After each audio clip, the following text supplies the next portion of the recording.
Hello दोस्तों, नमस्ते, सत श्री अकाल, अस्सलाम वालेकुम।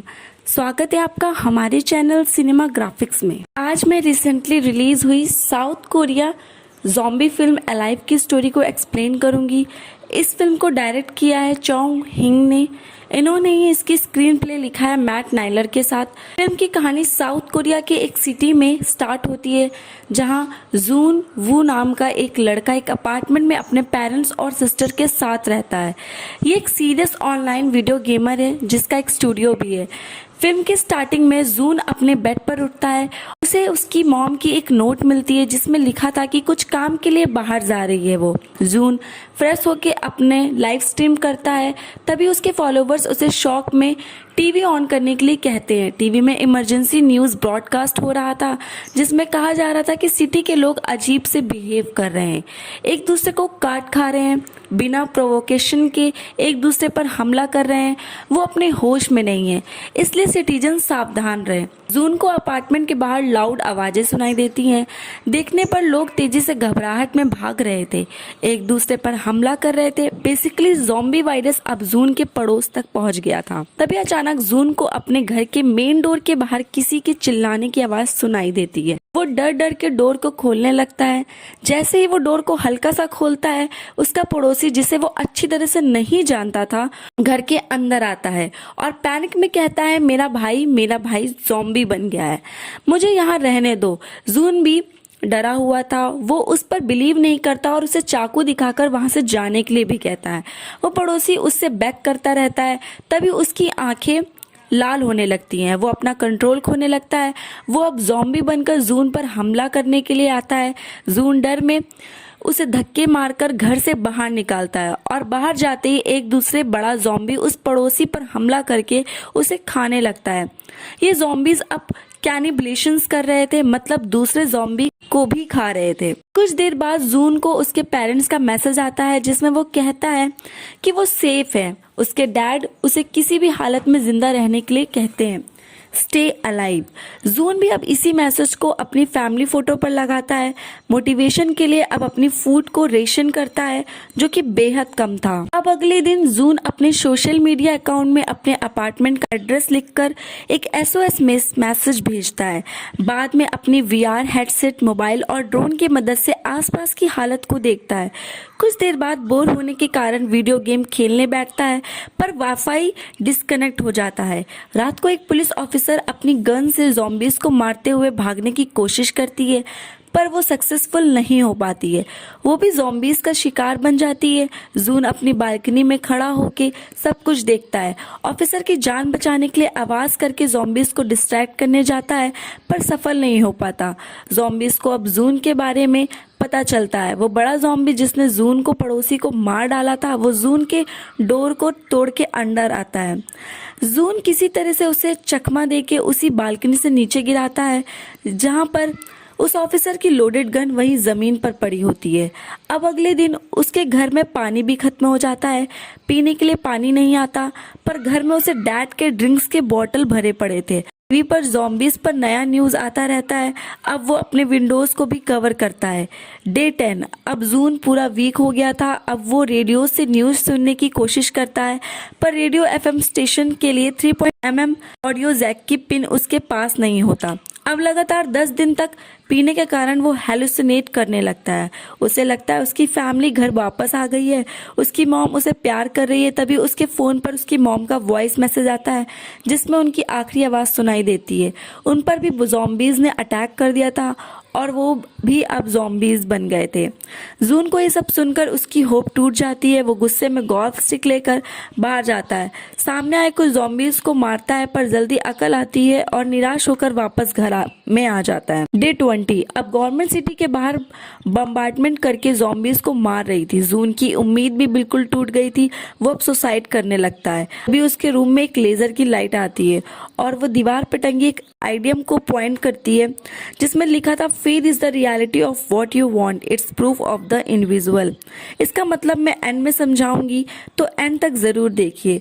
जून लेजर लाइट देखकर खुशी होती है। मुड़ के देखता है तो पता चलता है कि एक दूसरे अपार्टमेंट एक घर से एक लड़की उसे वो लेजर भेज रही थी। जून हैरानी में हाथों में इशारा करता है। वो लड़की 6 दिनों से वहाँ पर फंसी हुई थी। उसने ज़ॉम्बीज़ को मारने का अच्छा इंतज़ाम भी किया था।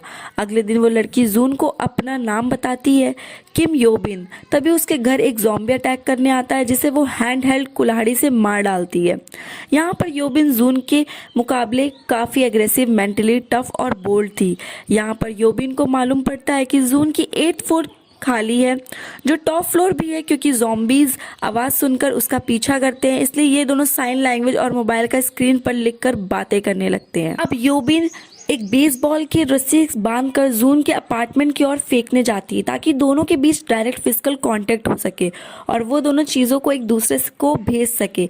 उसका प्लान अच्छा था, पर डिस्टेंस और फेंकने के स्ट्रेंथ के कारण बॉल जून तक नहीं पहुंच पाती और नीचे ज़मीन पर ही गिर जाती। जून अब एक रस्सी को अपने ड्रोन से बांधकर योबिन के अपार्टमेंट को भेजता है और एक स्ट्रिंग लाइन बनाता है। योबिन अपने पास के कुछ खाने को उस रस्सी की मदद से जून तक पहुंचाती है।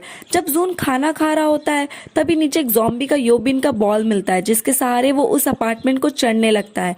बाकी ज़ॉम्बीज भी उसका पीछा करते हैं। जून जोर जोर से चिल्ला के बाकी ज़ॉम्बीज को अपनी ओर अट्रैक्ट करता है। अपने ड्रोन से उसे लटकाते हुए ज़ॉम्बी को डिस्ट्रैक्ट करता है। इतने में योबिन भी आकर उस ज़ॉम्बी का हाथ काटकर उसे मार डालती है। जून योबिन को स्टे स्ट्रॉन्ग का मैसेज भेजता है। अब रात में जून अपने बगल वाले लड़की की बॉडी से उस रूम की चाबी चुराता है।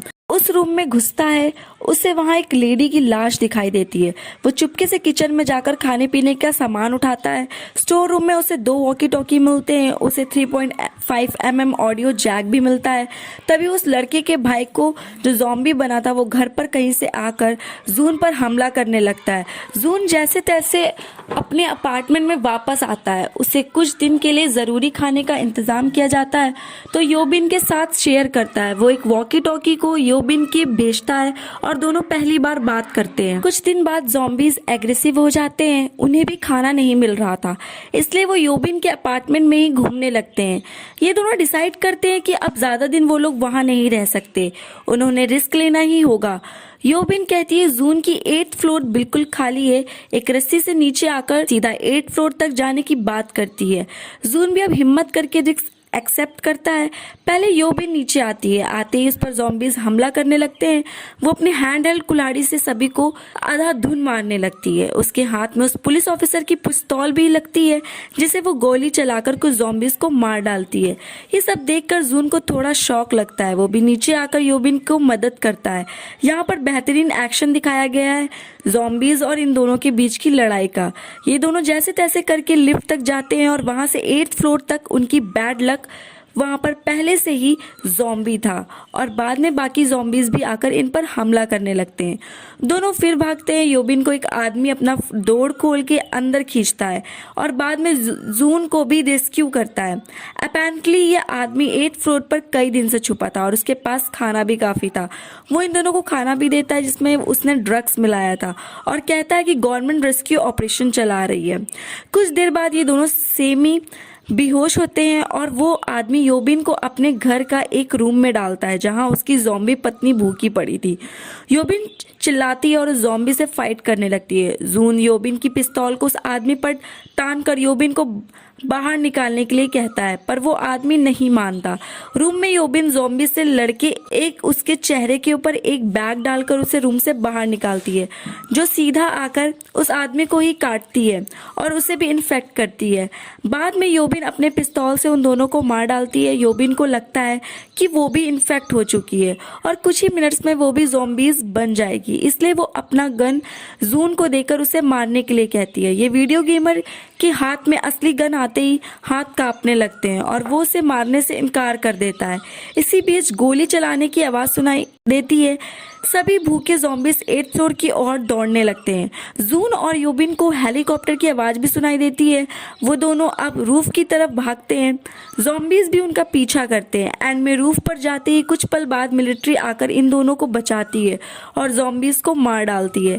फिल्म यहीं खत्म होती है। ये एक अच्छी नॉर्मल सी जॉम्बी फिल्म है। कहानी स्ट्रेट फॉरवर्ड है लेकिन कई सारे सब प्लॉट्स हैं। अलाइव मतलब जिंदा रहना, ना सिर्फ physically but mentally also. Film में योबिन लगभग 3 हफ्तों के लिए मोबाइल से, इंटरनेट से, मॉडर्न लाइफ से दूर थी। फिर भी उसने अपने मेंटल हेल्थ को ख्याल रखा। शायद उसकी फैमिली भी जॉम्बी बन गई थी, फिर भी वो स्ट्रांग थी। उसके मुकाबले जून कमजोर था। उसके घर पर वाईफाई नहीं था पर पीसी में वीडियो गेम ऑन था। दारू और गेम ने उसे कमजोर बना दिया था। वो सही से डिसीजन नहीं ले पा रहा था। उसकी हालत तब सुधरी जब वो योबिन से मिला। कोरिया में वीडियो गेमिंग का बड़ा मार्केट है और काफ़ी सारे बच्चे गेमिंग को एडिक्ट हैं। यहाँ पर मुझे लगता है फिल्म मेकर यह मैसेज देना चाहते हैं कि जिंदा रहने के लिए वीडियो गेम, दारू, इंटरनेट, मोबाइल नहीं बल्कि self confidence, mental fitness, emotional fitness ज़रूरी है। और यहीं तक थी हमारी अलाइव मूवी की हिंदी एक्सप्लेनेशन। अगर आपको इस मूवी की हिंदी एक्सप्लेनेशन पसंद आई हो तो इस चैनल को लाइक, शेयर, सब्सक्राइब और कमेंट ज़रूर करिए और हमारे बेल आइकन को प्रेस करना ना भूलिए ताकि हमारी कोई भी नई मूवी आएगी तो आपके पास सबसे पहले नोटिफिकेशन जाएगी। और हमारी इंस्टाग्राम पेज को फॉलो करना मत भूलिएगा। डिस्क्रिप्शन बॉक्स पे इसका लिंक होगा और इसे ज़रूर फॉलो करके बहुत सारा प्यार दीजिए।